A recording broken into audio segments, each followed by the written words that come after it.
Uh-oh. Ah, ah, ah.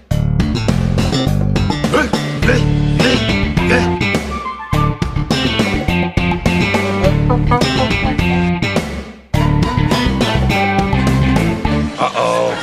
Does everybody know what time it is? Home and podcast time. Well, that's right. Binford Tool is proud to present the Home Improvement Podcast. My name is Adam, and y'all know my co-host, Jordan. Jordan, I had a bad day. We almost had a bad day trying to get this recording done. So the bad day is because, or our almost bad day is because of your bad day. So I guess I should hear what happened, and we can figure out from there. I'd love to tell you about it. First, I just want to commend you, Jordan, that on your patience. Since you became a father, I don't know. We just went through a half hour of, as you call it, troubleshooting. That's what you guys in the biz call it. And you didn't lose your cool at all. And I gotta say, I'm proud of your growth. Oh, thanks. Did I used to be like really angry? You used to get more cranky than you just did. Well, we went through about 4 or 5 different ways to record. We ended up using Zoom, who is not a sponsor, and we'll see how it goes. If it's terrible, then we'll never be using it again. So you're right. Yeah. So the reason we're using Zoom and the reason this may sound inferior is I had a bad day yesterday, Jordan. In the words of Daniel Powder, I had a bad day. Also in my words, because I've said it a couple times. But, you have, but it means more coming from him. So, all right, let me walk you through what happened. So yesterday, went into the office, and I received word that I was fired. No, I'm just kidding. That'd be really bad. That would be a bad day. No, I found out that I have a big professional development trip in September where I'm going to Maine, or was supposed to be going to Maine for a week, and I found out that is 90% chance of that being canceled. And I've been looking forward to that for a long time. So that was news, Jordan. I was disappointed in that. Absolutely. That's the first thing. All right.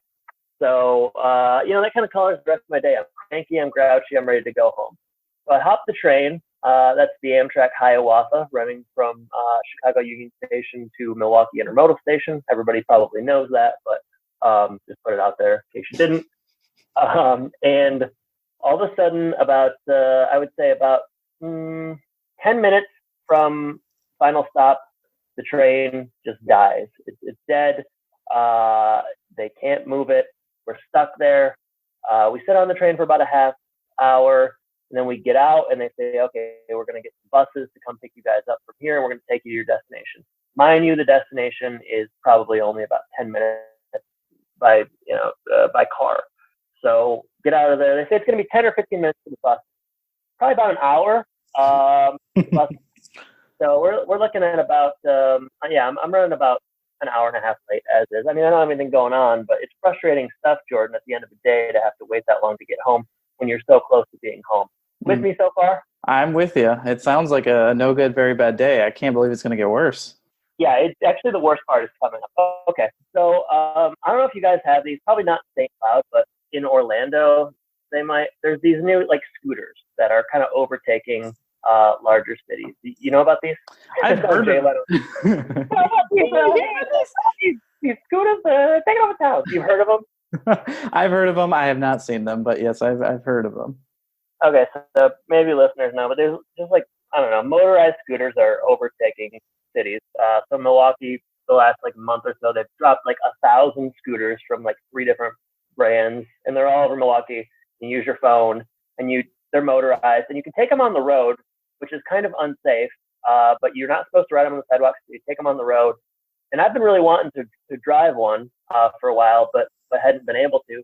So I'm thinking, okay, Kirsten's gone. I'm not in any rush to get home. I'll drive a scooter from the train station to my house. Like, it's not that far. It'll be fun. Get a nice cool breeze. Okay, so I do that, and it's kind of scary a little bit because you are riding with the cars. Cars don't really like that there's scooters on the road, shockingly. And I'm riding, I'm having a good time. Everybody's honking at you and be like, hey, that's the Home and Podcast guy. Yeah, everybody's like, hey, is that Tim Allen? No, I'm just kidding. And I'm coming up to an intersection, and I hit the brake, and suddenly I hit a pothole, and I fly over my scooter at a really busy downtown Milwaukee intersection. Like, I mean, I was airborne. I caught myself on my hands, cut my hands up pretty bad. Fortunately, nothing worse than that. But a lot of people saw me, busy intersection. I got all my work stuff on. I'm kind of dressed up. I got a backpack. I look like a real a-hole. That was a lot. Yeah. Oh, I'm so sorry, man. Yeah, it's okay. It's fine. You know, it doesn't kill you. It makes you stronger. I'm obviously very strong today. You heard my new character Goblin earlier. So creatively, I'm in a good place. I will finish the story by saying I found out about 15 minutes before recording that I didn't just leave my laptop charger. I left a small part of my laptop charger, a very small part that kind of comes off when you plug it in. So I have my charger, just missing a very small extension that is on the Amtrak Hiawatha. It's a very Hiawatha that delayed me, causing me to take the scooter, crash, and humiliate myself in front of most of downtown Milwaukee. So Jordan, I had a bad day, and yeah, take that as you will. Who at Amtrak did you make mad? Because they obviously are out for you. They stole. First of all, I like how you said "hooah." We can claw with a fingernail. I don't know, man. Amtrak sucks, and I wish something better would come along, but that's probably not going to happen. And you know, I appreciate you listening and everyone letting me vent, because I was so frustrated. I had a couple Bloody Marys when I got home, and after that, things kind of melted away. But I'm happy to be here. I'm glad you could make this work. Again, I commend you for your patience. I'm ready to talk about improvement. So whenever. I'm incredibly thankful that you are safe. That sounds like it could have been way worse at a busy intersection, and who knows what could have happened. So I know your hands are very dear to you. You might not be able to lift some weights for a little while, but you're safe and sound, and you're as creative and mentally ready as ever. So that's good. If I can't lift, I'm not living. That's kind of my problem, though, you know? Well, we'll try to get you through today, at least with the Home Improvement Podcast. How about that? Let's do it, man. All right. Well, let's hop right into the episode then. We've got episode 144, Something Old, Something Blue. And this one's written by Marley Sims and Elliot Schuenman. They last did No Place Like Home, where we were revisiting some memories at Tim's childhood home. And I don't remember if I liked that one or not. Probably not. But Marty was there. It wasn't. Yeah. Hey, this is fresh off the Bill O'Leary interview. So what a ride that was, huh, guys? You know. Well, I don't know. We'll gauge reaction. I guess we don't know right now what people will have thought of that, but wild one. Yeah, that episode sucked, as I recall, but this one I would say doesn't suck. So. You always give away your feelings so early on. It's a teaser. All right. Well, this one aired on February 25th, 1997, and the title reference is the phrase "something old, something blue, something borrowed, something new," I believe, which is an old saying for weddings. I think there's more information about IMDb about what it means and what those terms translate to, but it sounds fake to me. What they just I think it's an old crooner lyric. Well, if you want me to sing it, Adam, just say. Let's Patreon. When we revamp Patreon and it's all just goblin rap and you singing Sammy Davis Jr. and so on, that's when you can debut that. But are you? I mean, so the audience will not know. You laid down some pretty sick goblin lyrics before we started freestyling. Yeah. I mean, not slam poetry, because I know you hate slam poetry, but. Wasn't that, that's for sure. It wasn't that. So are you like preparing for an iTunes review or something, or that's just kind of your new character you've been working out at improv, or what? Well, I'm not in improv right now. Next class starts in September, so everybody look forward to that. Mm-hmm. Okay, so for me, Jordan, art, capital A art, it covers a lot of different things. And I like to express myself through my art. So that is one channel of which I express myself. It's freestyle rapping. Not as a goblin. Well, yeah, as a character named Goblin that I debuted a few minutes ago. So yeah, I don't know, just something I'm working on. I'm thinking eventually the goal is like a performance art kind of thing, like at a Wayne State coffee shop. Get me under like a blanket with like 30 people, emulate the womb. I don't know. That's kind of my ultimate goal. Goblin coming out of the womb. That's terrifying. Rosemary's Baby. I think that's the plot of Rosemary's Baby, actually. All right. Well, that's terrifying, and so are my alternative titles. So we better get to them. Yeah, mine aren't even funny. I'm sorry. Yeah, I just wrote down a bunch of stuff, and I think maybe one is good. So, How many you have? I think I'm just gonna pick 3 of these. Okay. I really don't want to read all 5; they're bad. Okay. Go ahead. Hashtag retro wedding. What is that? They're wearing like 70s outfits and 80s outfits. Yeah, what's the hashtag part of it? I don't know. It just seemed like something that would trend on Twitter nowadays. That was bad. Okay, that's really bad. Mine's better than that. The bride and groom go kaboom. All right. I've got The Breakup, which, have you seen that movie with Vince Vaughn? Is that Vince Vaughn? Yeah, actually, we watched The Breakup probably like 6 months ago. I kind of like that movie. All right. I was trying to do one with Wedding Crashers, too. It was going to be all Vince Vaughn, but it didn't really work out. Yeah, then you got to Fred Claus and you really hit a block. My next one is, I do not think we're ready for this. All right. My last one just borrows from theirs. You're going, I mean, what else can I say? Fair. All right. This one kind of echoes what they did, but I like mine better. How about The Wedding Bell Blues? Man, yeah, it's fine. I got 2 more. Let me burn through them. This one barely counts. It's Wedding Woes. All right, that's one. Next one, Rock'em, Sock'em, Regret. Mine are far inferior to yours, so well done. Thank you very much. And with that, I'm ready to let you start the episode. That's so kind of you. All right, we're going to open on Tool Time. Al is getting married tomorrow. We learned a lot of things in this scene here, such as Al and Eileen are going to be hyphenating their last names, and Tim has lots of ideas about what a man's wedding would look like. But what's going on in between that would be going on Tool Time? They're replacing old bathroom fixtures, and they start talking about like the antique types of fixtures and finishes that women like versus men like. And that does lead into, what men would do in a wedding versus what women would do in a wedding. The crowd gets behind Tim pretty quickly here. It seems all men. They're pretty excited to get on Tim's side here and to see him go through what he would do for a man's wedding. A man's wedding will cost roughly $138, which is a pretty good deal. Tim's idea invites just a simple phone call. Do it on a Tuesday where you would get a discount.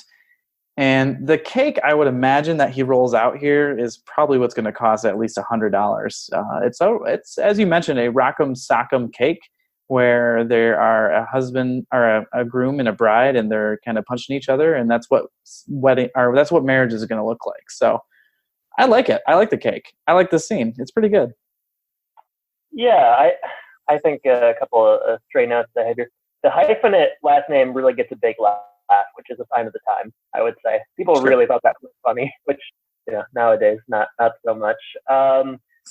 Shades of season 1 Tim here with some of the male-female generalizations. A lot of women like to spend money on weddings. Men, we don't care. That's kind of the show, I guess. But I hadn't seen them be so black. It's been a while.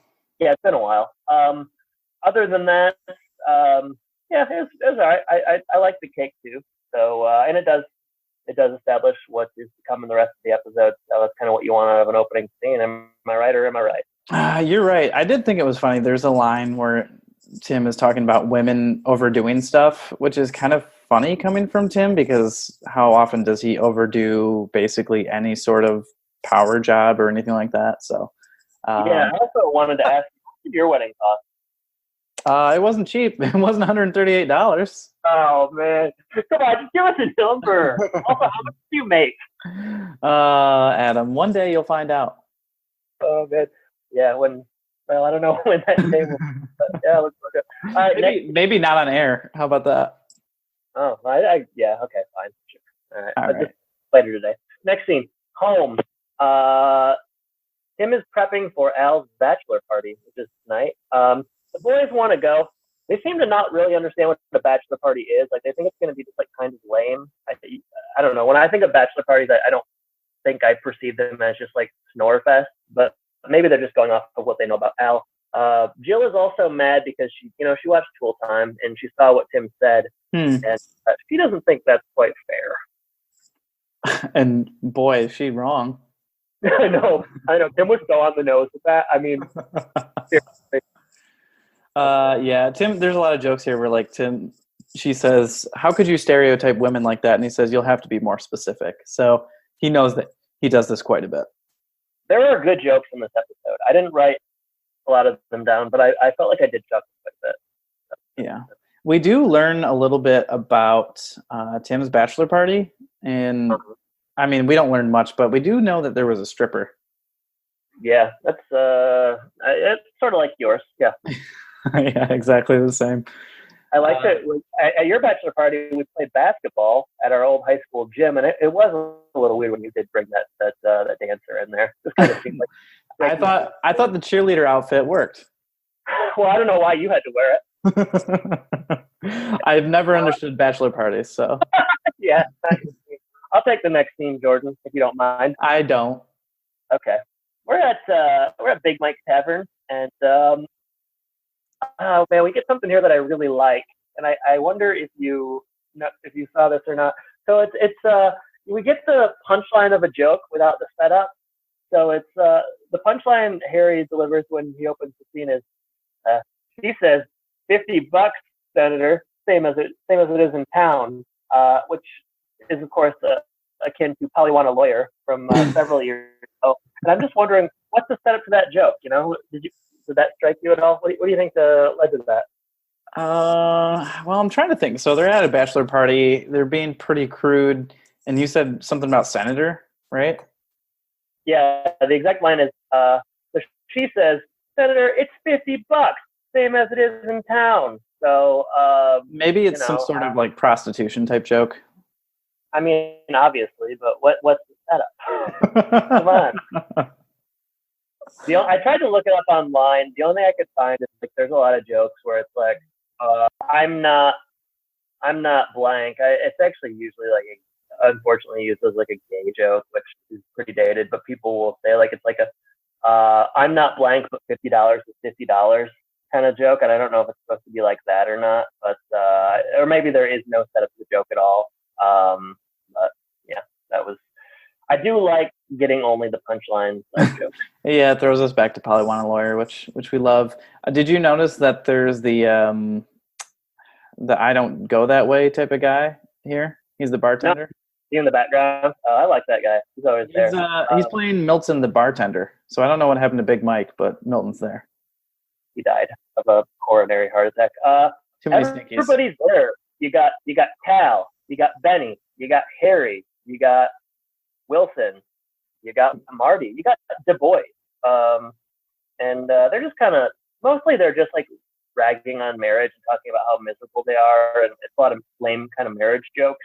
We find out that Al doesn't drink here, or usually doesn't drink, which doesn't surprise me, but I guess it's not anything I'd ever really thought about. I feel like he's gotten a beer or two before. I don't know, but yeah, you're probably right. Or what about at that poker game a long time ago? Like he's quite drinking at that. But yeah, Wilson is behind the pool table, kind of a nice visual gag.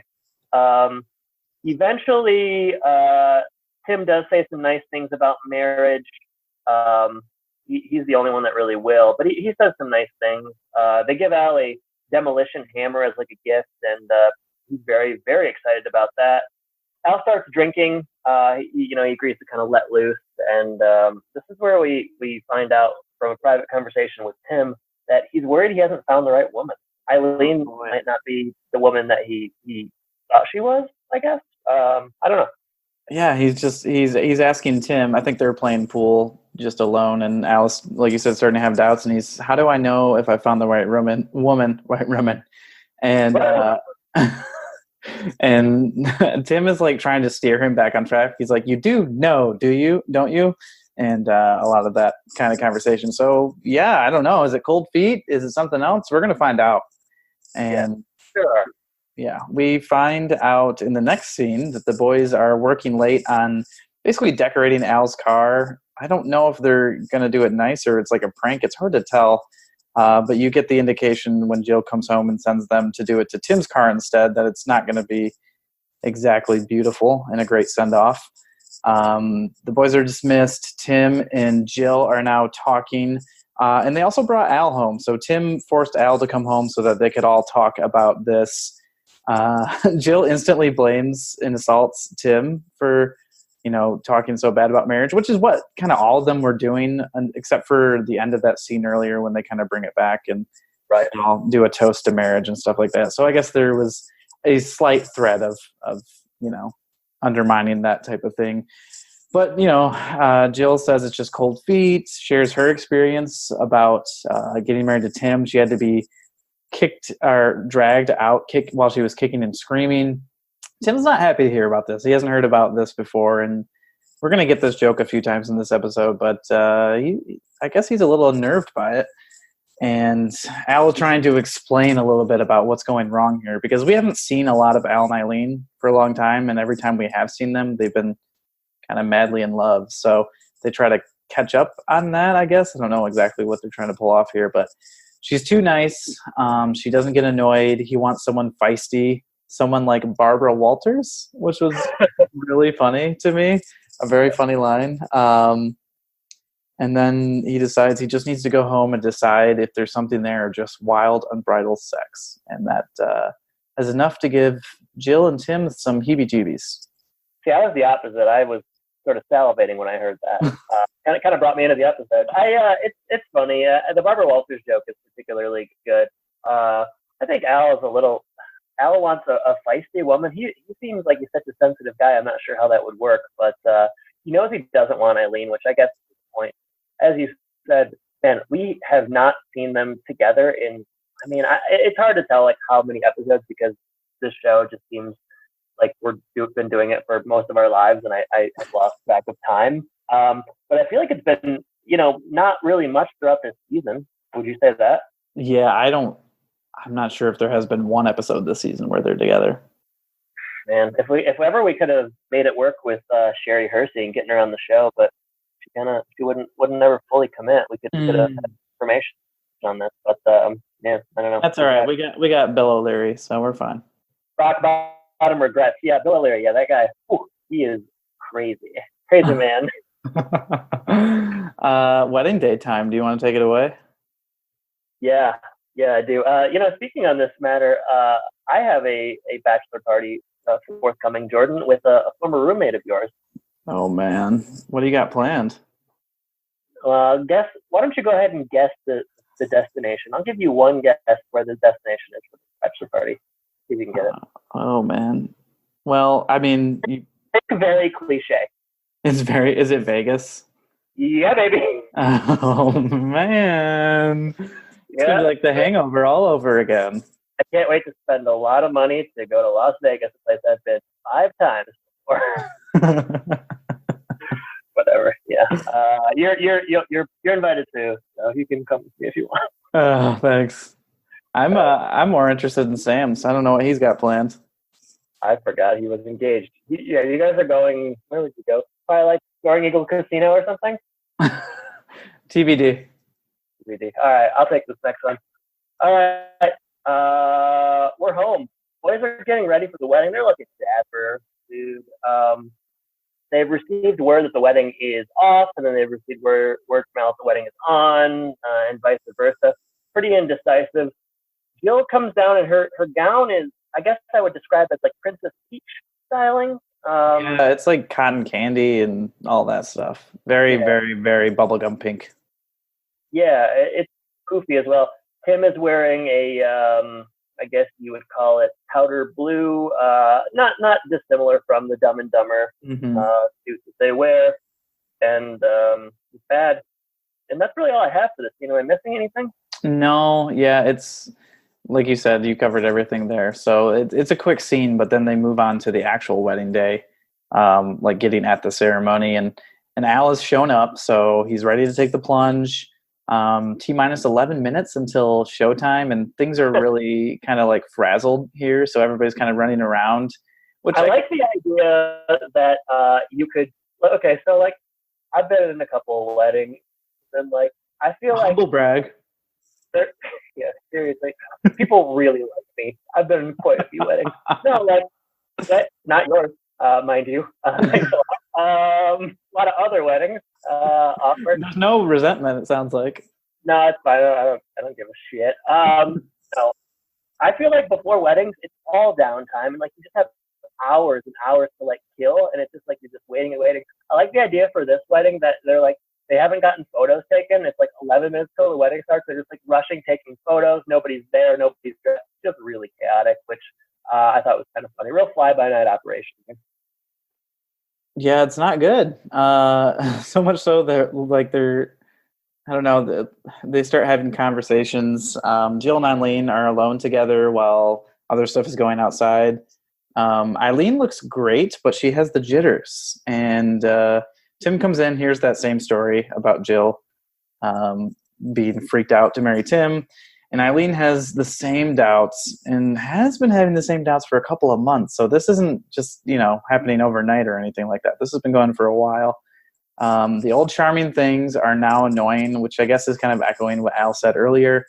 There's kind of read between the lines sort of joke here that Al... I don't think you need to read between the lines too much.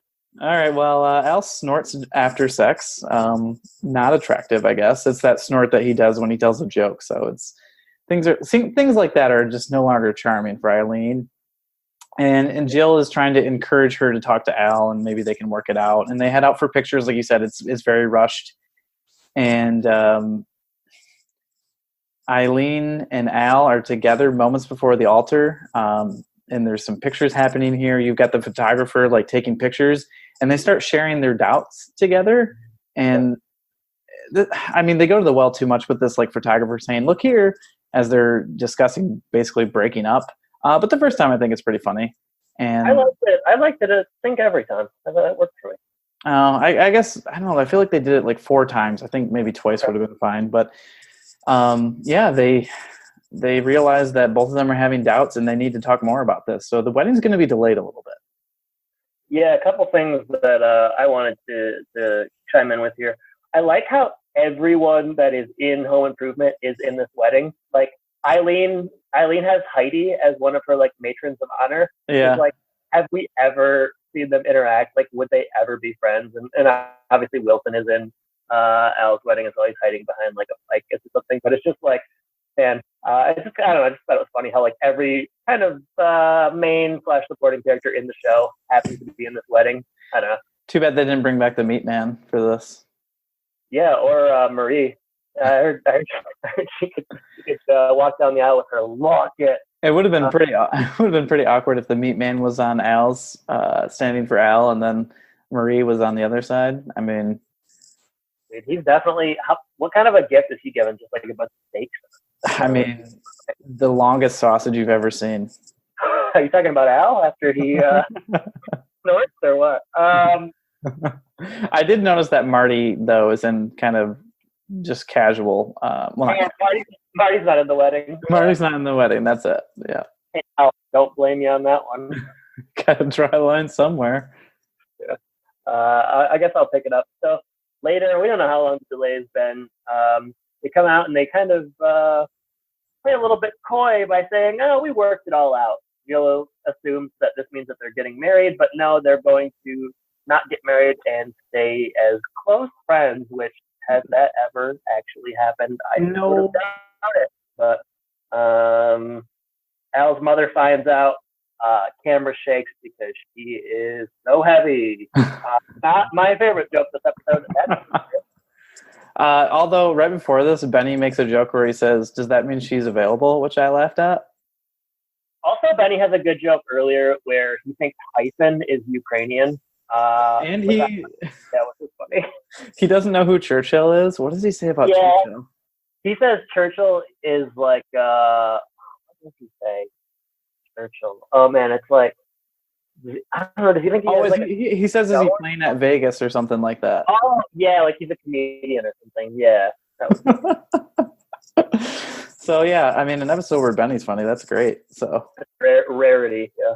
all right. So later at home, this is the final scene. So I guess we've been flying through this a little bit, but they we find out some really weird things about how this post wedding went down. So they still had a party, they still had music and food, but there was no marriage ceremony, nothing like that.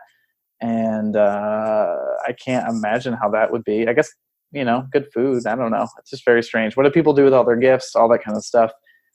Tim is holding on to this wedding day revelation that he got from Jill. And he's still a little bitter. It's still just stuck in his craw a little bit. And he says, "How can you make it up to me?" And she says some kind words. She gives some sensual kisses. But he still wants more. And Jill obliges by lifting up her skirt. Home Improvement After Dark? I mean, I don't know. Yeah, did they blur it for your version you're watching? Like they blurred what was underneath the skirt? No, did they do that for you? No, I'm just kidding. She's wearing pants. I was gonna say she's wearing, all that undergarment stuff. So, yeah, that's how it ends. So I guess somebody is getting lucky tonight. Yeah, and it's probably not us. Hey, what would you do if you were in this position where, like, okay, so you're at a wedding and you like have, I don't know, let's say you had to travel from out of town, you got a hotel, you got a present. But you find out after you're there that the wedding isn't happening. They're still having a party. What do you do? I mean, you're already there, I guess. So I guess you do eat. I don't know that I would stay for dancing and stuff, but I'd take a free meal. I guess it's not free, but I'd take the meal. Okay, what do you do with your? Okay, I'll tell you what I do. I stay. I drink a lot. I eat a lot, but I don't. I'm not giving them my gift, right? Oh yeah. Take your gift. Take it back and return it. Yeah, right. That's fair. I would say. I mean, what are they going to do with it anyway? They're going to return it. So. So, as long as we're on the same page there. Hopefully, it doesn't happen with any of the upcoming weddings in our lives. Oh, that would be bad. Have you ever? I remember asking my parents one time if they'd ever been to a wedding where this happened, because like I feel like growing up in every movie and TV show, this was a thing where like people would show up at a wedding and like back out. So I was under the impression that it kind of happened a lot. But my parents told me back then, and they tell me a lot still, that this does not happen very often. Like every day they text you and say, "This is not real." This is not a thing. But yeah, so and that is it, right? That's roll credits, fade to black. Close my notes. I forgot the title. Is it something new, something blue? Something old, something blue. Close. Something borrowed. Yeah, that's the episode. So a nickel for our thoughts. Do you want me to go first? Yeah, Jordan, why don't you? All right. Well, much like you, I did enjoy this episode, which is perhaps seems like the episodes that we like, we might fly right through because we don't have anything to gripe about or complain about. But I think that makes sense. Yeah. Yeah. So highs. There were definitely some very good jokes written here. We got everything from the Rock'em Sock'em robot cake to some of the like jokes that Benny has. Like we said, if Benny's making jokes and they're going well, then it's going to be a good episode. I like the details of Al's like retro wedding suits and all that kind of stuff. I think that's just kind of funny and probably what they would have wanted to do anyway. Things that don't work. I mean, the jokes about Al's mom are just kind of brutal, and Tim going back to his, women are this way and men are that way type of thing. It's very misogynistic at the beginning. Yeah, it is. And it's, at this point, like I'm numb to it. I'm so used to it that I'm just like, let's just get through this 3 minutes and see what happens next. But Right. yeah, it's still worth noting that it's pretty bad.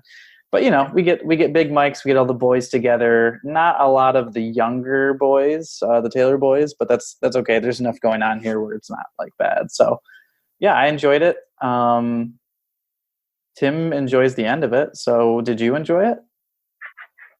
Yeah, it was a happy ending. Yeah, that's for sure. I liked the episode. I thought there were quite a few good jokes, one-liners. Benny was funny. Tim was mostly funny. I thought the camera bit was good. So it was a well-written comedic episode. So that's a high. In general, we're not probably going to get another episode like this where Al decides not to get married. So it was kind of a unique topic to cover, I would say. I would say this is probably the only time that Al will decide not to get married. I know, yeah. So it's pretty unique in that regard. You got to give them that. I always like it when they get back to the old church set because they've used it a lot. It's kind of like me going to my old church. It's very familiar, comforting. Yeah, I thought it was funny. I guess fundamentally that's about as much as I have to say. Dislikes, I mean, just like the general Al and Eileen relationship, it's not like this episode's problem, but it's a lot of episodes' problem in that they'd never really developed it, or they would spend a week on it and then they would not talk about it for 6 or 7 episodes. And she was just very much on the periphery, so that this happening really, I mean, I guess I knew that this was coming because I know who he ultimately marries, the woman from Richer or Poorer. So I did know that this was coming, but like I didn't really care because like we never see them together, so whatever. Other than that, yeah, Tim in the beginning kind of rough, and yeah, but mostly a good episode. I enjoyed this one. So. There you go. Mostly enjoyed it. That's about as good as a stamp as we're going to give an episode, I think. Well, first adult tolls. I think. Are you naming your next child after that episode? Well, what's his name in that episode? What's Christopher McDonald's name? Was it? Stu. Stu. Yeah, a little Stu. I could have a little Stu.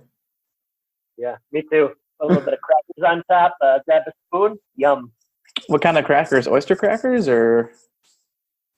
Well, if I had my druthers, and I do, wheat thins. Wheat thins. Wow, I've never thought about that. So interesting. Big wheat thins, guy. This week's sponsor, wheat thins. They were wondering how we were going to shoehorn them in, and boy, did we! All right. They said we couldn't do it. Boy, did we!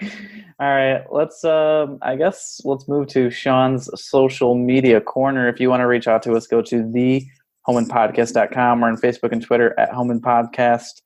YouTube.com. Go there. You can subscribe to our channel there, and go to your podcasting app. Leave us a review. My mom said that you were threatening people. What did you say? Sounds like the police is coming to get you because you threatened it seems like you threatened our followers if they didn't give a review, something bad would happen. I do that a lot. You're going to have to be more specific. All right. Well, that's as specific as I can get at this time. So, all right. Well, we don't have any new reviews, but do you have any new Twitter news? Yeah. A couple of polls here. First one. Have you ever been to an open mic night? 13 total votes. So not a real humdinger. Kind of split. 46% said no. 54% said yes. So about 50-50 on the open mics. And I say, guys, we got to get out and support these open mics, you know? Yeah, you're not too busy, are you? Me personally or our listeners? I mean, I'm definitely not too busy. And our listeners, if they're listening to our podcast, they got a lot of time on their hands. So, yeah, get out there, guys. No excuses. Next poll. A little disappointed in the feedback on this one, but if you saw JTT at your favorite dive bar, like so many people did on Reddit, would you, 13 total votes here, 0% said anonymously send him a drink, which I think is sort of actually the play, but nobody agreed with me. 23% said stealthily snap a photo, 31% said approach him and say sup, 46% said they would grunt like him and leave. So I think the problem with sending a drink or saying what's up, you know? Yeah, I mean, the problem is our audience is pretty cheap, I think, so they can't afford to send that drink over. Yay! Let's go. So other things on Twitter, I posed the question, what traits do you share with Wilson? At Kman15 said, I'm not tall enough to see over a fence. Pretty good joke. He's a funny guy. Very funny guy. Your mom, who apparently has a lot to say of late, from all angles, at LL Dauber, she says, I always have wise advice for anyone who asks. So just like you and all the other Lions, think she gives good advice. So, I guess so. What else we got here?